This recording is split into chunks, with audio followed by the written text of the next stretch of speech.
sekali lagi video ini mohon di-share, mohon di-like, ya, mohon di-subscribe, dan kalau bisa ada masukan-masukan, ada saran-saran, silakan dituliskan di kolom komentar. Insya Allah semua yang kita lakukan akan bernilai ibadah di sisi Allah.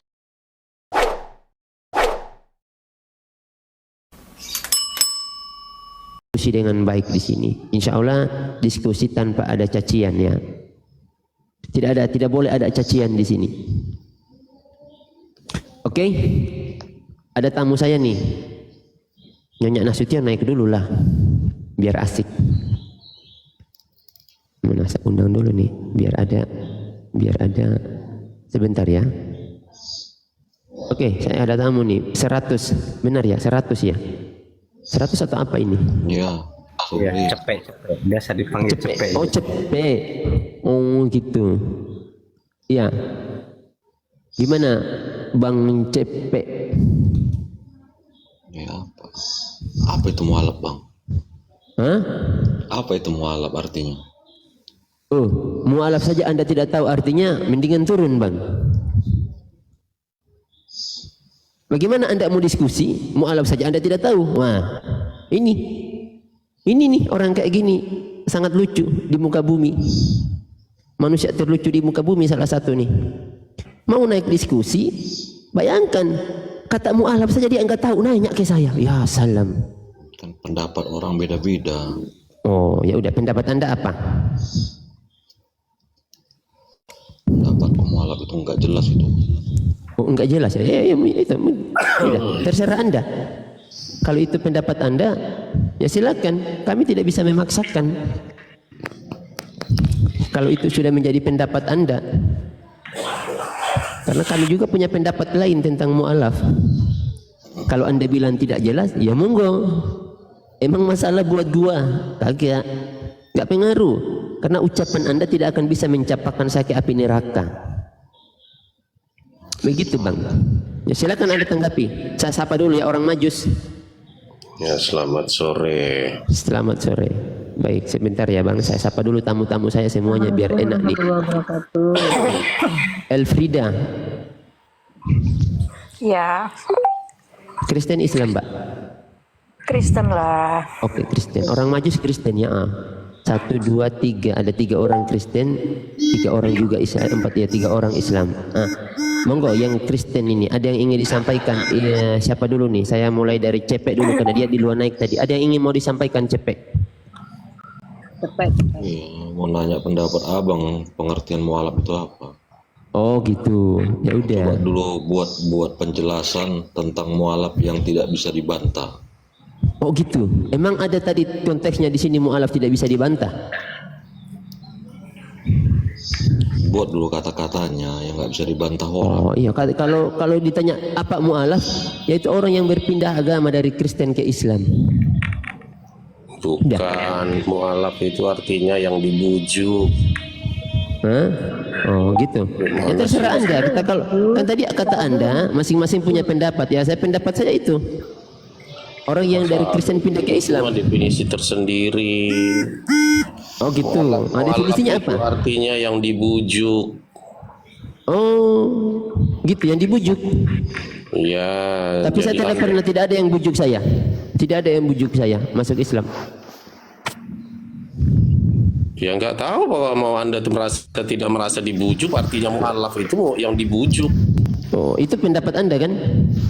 Loh, itu pakar agama yang memberikan itu JK Yusuf Kalla, pakar agama Islam. Oh gitu. Tanya Ya, terserah beliau. mereka. Itu banyak buku di belakang Anda itu kok nggak ada definisi mu'alaf.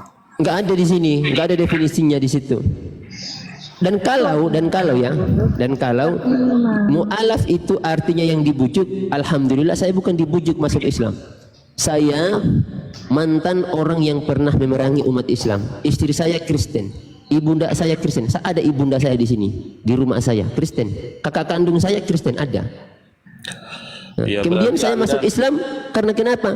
Karena saya sudah mulai baca Bible. Ketika saya baca Bible, di situ tuh mulai saya tahu tuh. Ternyata buku ini salah satunya pengarangnya adalah dukun. Dukun melakukan riset, mengambil kesimpulan, dibuat buku, dikirim ke Theophilus, dibacakan ke jemaah, dijadikan firman. Enggak, sekarang oke kita terima, sabar teman. Begini ya, siapa nama kamu? Mantan Laskar Kristen. Iya. Sekarang ini yang kau bilang mantan dukun ini, ya itu pasti si Lukas ya. Oh iya. Oke, sekarang Lukas itu katakan dia menulis tahun abad 70. Iya. Nah, kenapa tulisan abad 70 itu bisa Allah kau mencontek tulisan dia? Oh, di mana? Kami mencontek di mana? Di mana? Oke, saya jawab dulu. Sebentar, saya jawab dulu. Surah Maryam itu yang ditulis Allah kau? Apa enggak sama dengan tulisan si Lukas? Mana? Coba tunjukkan, bacakan. Sekarang dimana kelahiran ayatnya? kelahiran Isa itu siapa itu? Ya, oke, baik. Kenapa Allahmu bisa menceritakan ada Maryam sama Yusuf punya anak namanya Isa sama dengan persis tulisannya Lukas? Oke, baik.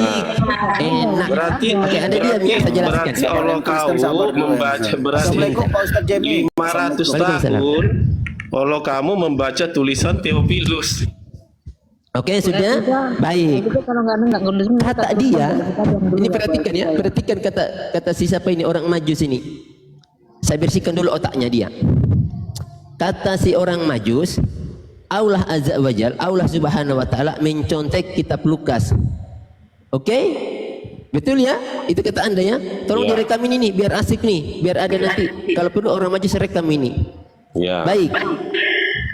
Kata dia bahwa Allah Subhanahu wa taala mencontek, baik, di Bible di sini Yusuf itu menikah dengan Maria. Di Bible nih Yusuf adalah suami Maria. Siapa Yusuf di dalam Bible ini? Yaitu adalah anaknya si Yakub. Padahal masa kehidupan Yakub dan Isa itu jauh berbeda. Ya, Yakub. Sekarang menurut Allahmu gimana? Yusuf ini anak siapa? Anda diam dulu. Enggak, langsung aja. Menurut Allah saya, Yusuf ini anaknya siapa? Bisa kau ceritakan, Allah mau ceritakan. Sebentar, Anda diam dulu.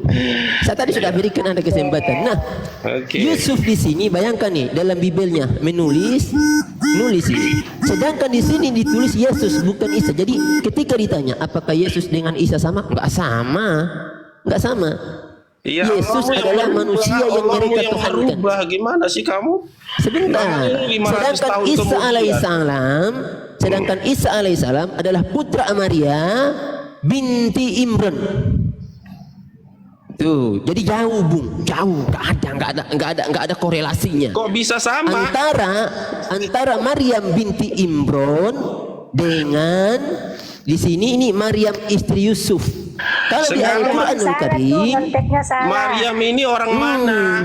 Oke, kalau nyonteknya salah ya kita uji nih. Penyonteknya salah, nggak ngerti. Oke. Saya tanya ke Anda dulu. Ya. Saya tanya ke Anda ini. Maryam orang mana itu? Suku apa itu? Sebentar, saya tanya ke Anda. Salah lagi. Tenang, satu sebentar. Siapa yang mau diskusi sama saya? Sebentar, siapa yang mau diskusi sama saya ini? Orang Majus atau Elfrida? Saya. Oke.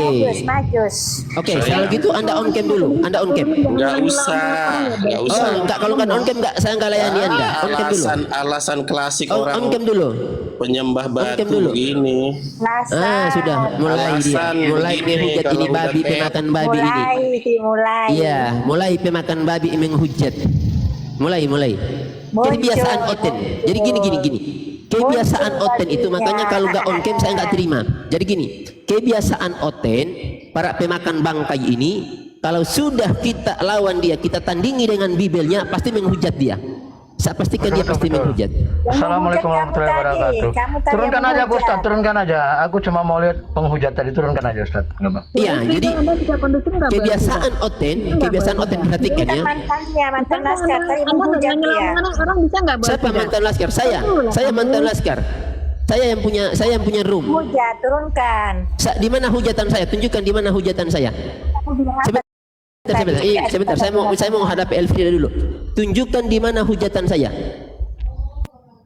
Tadi kamu bilang apa tadi? Apa? Coba sampaikan apa hujatan saya. Tadi kamu baru-baru bilang apa tadi? Ada kata binatang tadi situ. Kamu tadi Pemakan ngomong apa? bangkai. Pemakan lupa bangkai. ya? Lupa Pemakan ya bangkai, tadi kamu pemakan bilang babi. Betul Oh, tidak kalian lupa pemakan ya? babi? Lupa Sebentar. ya, tadi kamu bilang babi. Artinya kasih turun dia. Mbak, saya katakan pemakan babi. Bu, Yang saya katakan pemakan kan babi. makan babi, Bu. Turun. Kan bisa makan babi, Apa? Bu. Yang saya katakan pemakan babi. Nah ini akibat telinga disimpan di dekat lubang pantat ini kayak gini nih. Assalamualaikum Bang Akal Sehat. Juga telinga lebar-lebar, Bu ya. Iya, waalaikumsalam dan assalamualaikum Gurunda, Aki, Masya Allah. sehat selalu. Oke, Bang Alka sehat. Waalaikumsalam. Guru daku tercinta. Sebentar Bang Lanjut, Alka Gurunda, saja. izin Saya nyimak, ingin ke Gurunda. Elfrida dulu nih. Ke Elfrida. Mbak Elfrida, kupingnya kalau naik gini Bang Elfrida. Kalau naik ke komalnya orang, yang pertama itu dibuka mata. Mata dibuka. Dia udah nyoba ilmu, dia melotot saja, dia nggak mungkin terima dia. Ustaz, turun aja dia. Dia nanti nggak Iya. mungkin dia. Yang pertama buka mata, yang kedua pasang telinga. Yang saya sampaikan adalah pemakan babi. Pemakan babi. Ingat tuh yang saya sampaikan. Kemudian saya lanjutkan dengan pemakan bangkai. Itu yang saya sampaikan. Dan saya pertanggungjawabkan perkataan saya. Dan para pemakan babi ini tempatnya di neraka jahanam. Silakan Anda buka kitab Yesaya 66 ayat yang ke-17. Nah ini karena tidak punya data, kasihan Anda. Ya silakan teman-teman Oten kalau naik diperhatikan tuh tema, kemudian diperhatikan ketika orang berbicara. Tuh, supaya tidak malu-maluin. Nah ini Oten kebiasaan, kalau kita sudah buka Bibelnya, kalau kita sudah buka ini, pasti mereka kejang-kejang itu, dipastikan kejang-kejang dan sudah ngehujat dia. Kalau nggak ngehujat nge-report. Nggak punya data sama sekali. Jadi mereka sampaikan bahwa Al-Quranul Karim mencontek apa? Buku ini nih. Buku ini yang katanya dicontek. Mencontek dari sini. Dari mana ceritanya seorang dukun menulis buku kemudian dicontek oleh Allah Azza wa Jalla? Kalau memang Allah mencontek kitab Lukas, tunjukkan kepada saya bagaimana dengan surat yang dimana menjelaskan di situ bahwa Fir'aun itu Allah angkat hidup-hidup. Bukan, maaf. Fir'aun itu jasadnya Allah awetkan dalam Bibel, dalam Al-Quranul Karim. Kalau memang Al-Quran itu betul-betul mencontek kitab Lukas, silakan tunjukkan di mana ayat yang serupa dengan itu. Justru Al-Bibel ini teman-teman, mana? Oh masih ada cepek. Pasang kuda-kuda baik-baik ya. Pasang kuda-kuda baik-baik. Kalau Anda ingin diskusi. Ya.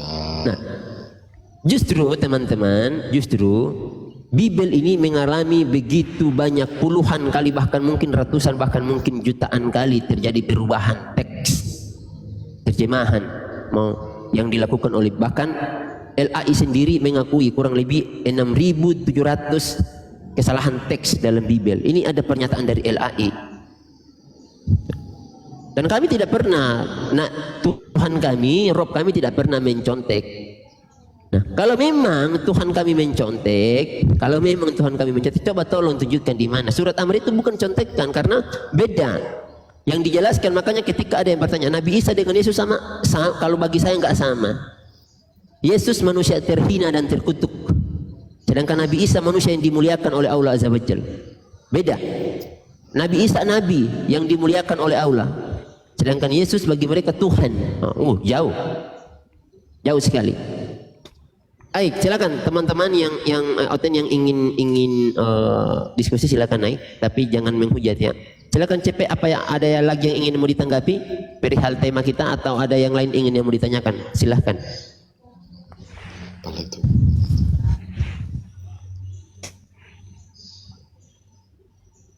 Gak ada yang tahu itu. Temanya itu mana ada yang tahu. Apa itu? Ya pengetahuan kita kan masa lalu, Ya. masa sekarang, masa depan mana ada yang tahu itu.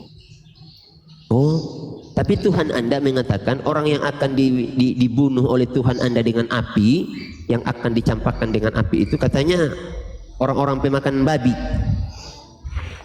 Makanya ini mau bicara Kristen yang mana ini? Nah, Anda Kristen apa? Iya, ada Kristen yang nggak makan babi.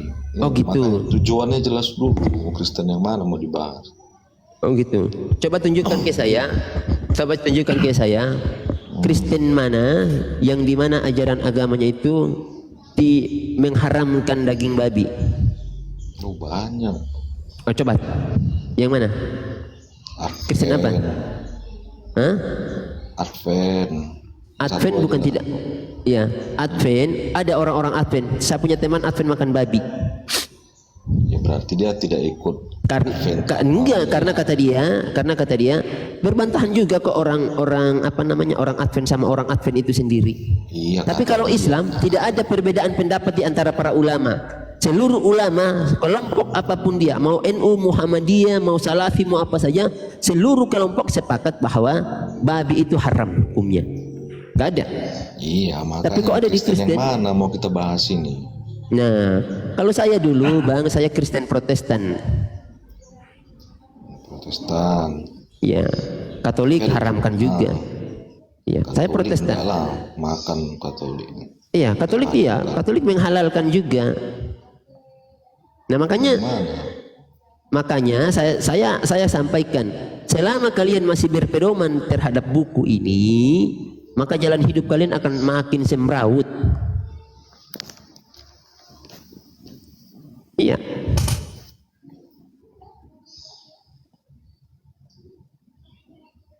Yang mana lah mau kita bahas? Kristen yang mana ini? Banyak tuh Kristen ini, Unitarian. Oh, kalau saya Kristen Protestan. Protestan. Iya. Bahas Protestan aja lah kita. Karena pengetahuan. Anda Kristen apa dulu? Sebentar, Anda Kristen apa dulu? Protestan. Oh, Protestan. Oke, baik, silahkan. Apanya yang disilakan? Anda mau tanggapi? Kalau nggak ada ya udah saya ke yang lain. Kalau di Protestan itu Halo, ada dua. selamat sore, Lama, Bang Jemi Ahmad. Oke, selamat sore Bang. Sebentar ya Bang, lagi ada teman ngomong. Silakan lanjutkan, cepet. Perjanjian lama itu mengatur hal-hal yang ritual, hal-hal haram, makan minum, perayaan hari besar, seremonial. Disitulah diatur dalam perjanjian lama. Kalau di dalam perjanjian baru itu lebih kepada mengatur diri masing-masing individu secara rohani, spiritualisme, batin manusia masing-masing. Makanya disebut dua aspek perjanjian lama kepada perjanjian baru. Itu maksudnya itu. Baik. Tadi kata Anda perjanjian lama itu mengatur tentang hari-hari raya besar ya atau seremonia. Betul? Iya. Baik, yang saya tanyakan, di mana tertulis dalam perjanjian lama bahwa tanggal 25 Desember adalah hari raya kelahiran Yesus Kristus? Mana kau bilang kau Protestan? Itu nggak paham. Protestan iya, saya Protestan. Saya Protestan, saya merayakan perayaan Natal dulu. Saya merayakan perayaan Natal. Makanya saya tanya ke Anda, ketika saya buka Bibel, tidak ada saya dapat di kitab perjanjian lama tanggal 25 Desember hari kelahiran Yesus. Ya, nggak ada. Bisa Anda tunjukkan? Esensi, ini bicara esensi ini. Tadi bicara makan minum, sekarang bicara apa lagi? Enggak, tadi Anda katakan, barusan Anda katakan perjanjian lama itu membahas tentang hari-hari raya besar, seremoni. Nah, makanya saya tanya ke Anda, dulu saya waktu masih Kristen dan bahkan sampai hari ini dan sebentar lagi akan dirayakan oleh kalian tanggal 25 Desember, Natal yang juga disebut dengan hari kelahiran Yesus. Tunjukkan dalilnya di mana tanggal 25 Desember. Yang mana? Ada Kristen nggak bernatal tanggal 25. Iya, tadi kan kita bahas Protestan. Anda sendiri ngaku Protestan. Protestan ya. Iya. Nah, Anda mengatakan Anda Protestan, kita bahas Protestan. Protestan merayakan tanggal 25 Desember sebagai hari raya Natal. Dan itu dinyatakan bahwa Natal itu adalah hari kelahiran Yesus. Tunjukkan dalilnya dalam Bible Anda. Coba. Itu kesepakatan. Oh, kesepakatan. Iya. Oh, pantesan. Jadi agama kalian agama kesepakatan? Iya. Oh, gitu ya. Baik. Berarti bukan agama sih kalau kesepakatan begitu, Bang. Apa itu jadinya? Kalau saya mengatakan itu komplotan. Di Indonesia agama disebut. Oh iya, betul. Kelompok kemudian mengatasnamakan agama. Begitu, Bang. Kelompok lah, kelompok. Iya, kelompok yang dibikin oleh Paulus. Iya, kelompok. Nah, tapi di begitu. Indonesia dikatakan agama. Nah, betul. Di Indonesia kemudian dikatakan agama. Untuk apa? Kenapa dikatakan agama?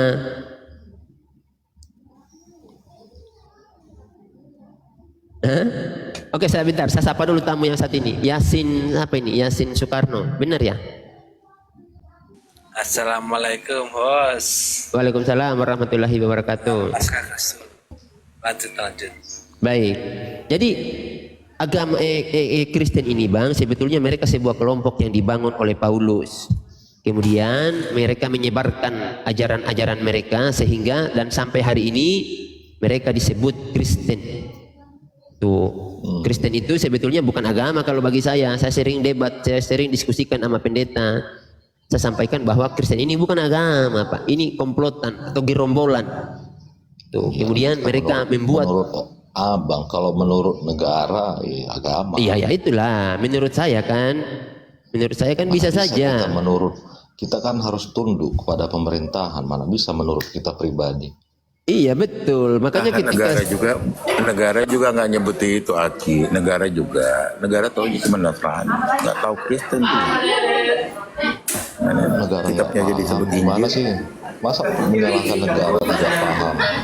Ini orang Indonesia atau orang mana? Belum.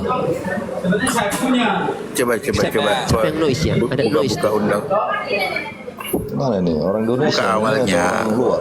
Kita enggak. Di dalam kepercayaan kita kan cuma dikenal ya. Saya waktu kecil dulu masih diajarin agama di Indonesia itu ada 4.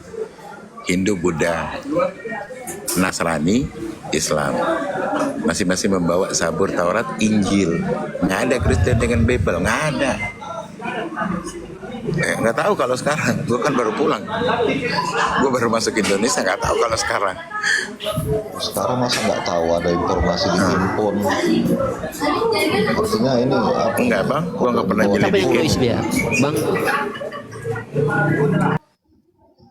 Oh, noise. Apa Bang akal sehat? Jadi gini, Bang.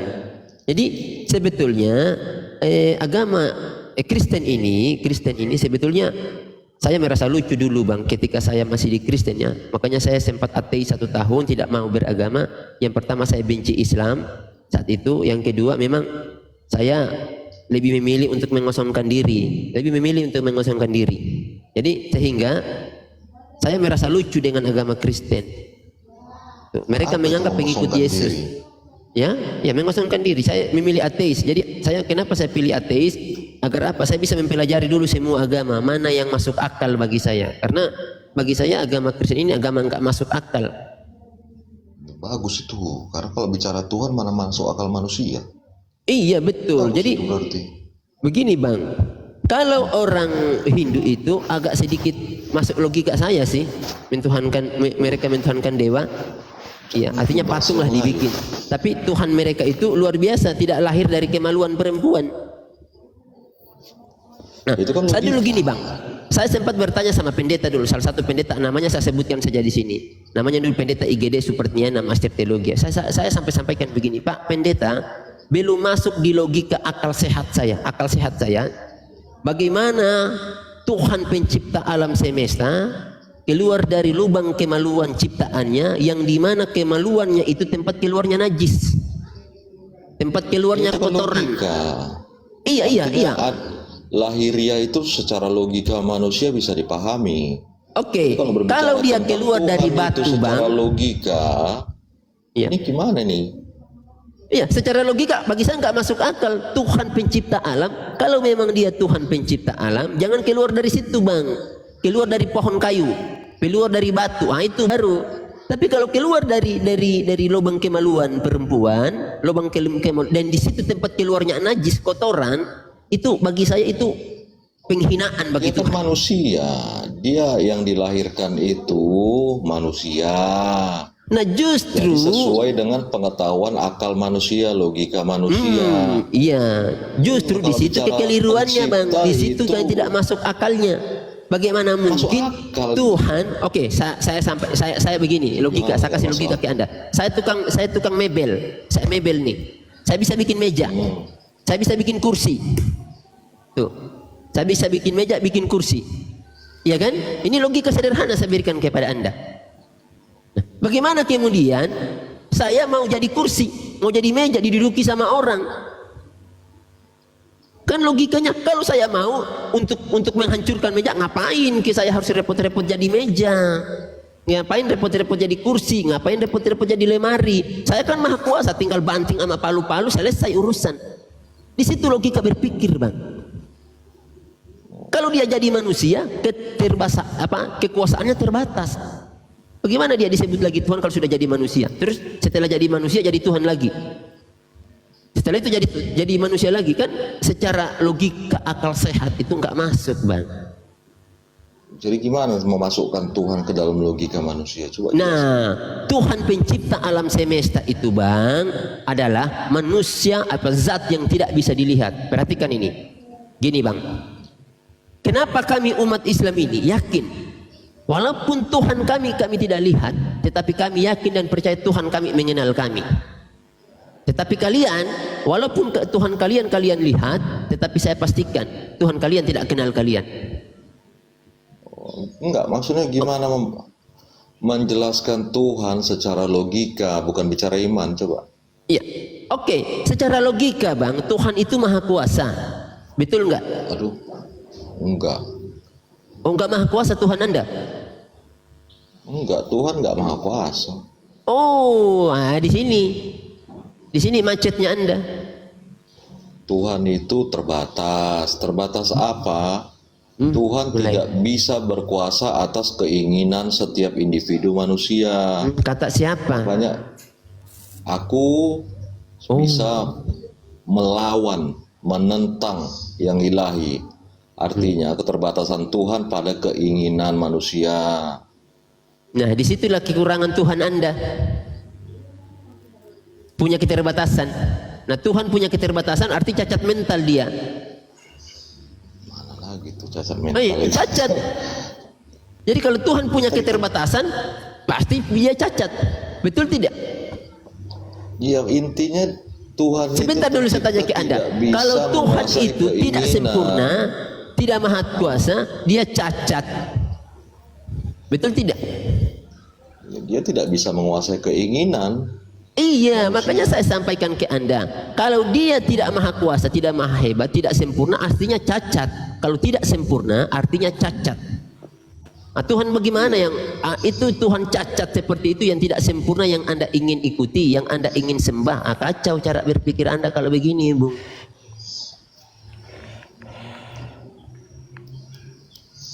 Iya, di sini kesalahan Anda dalam berpikir.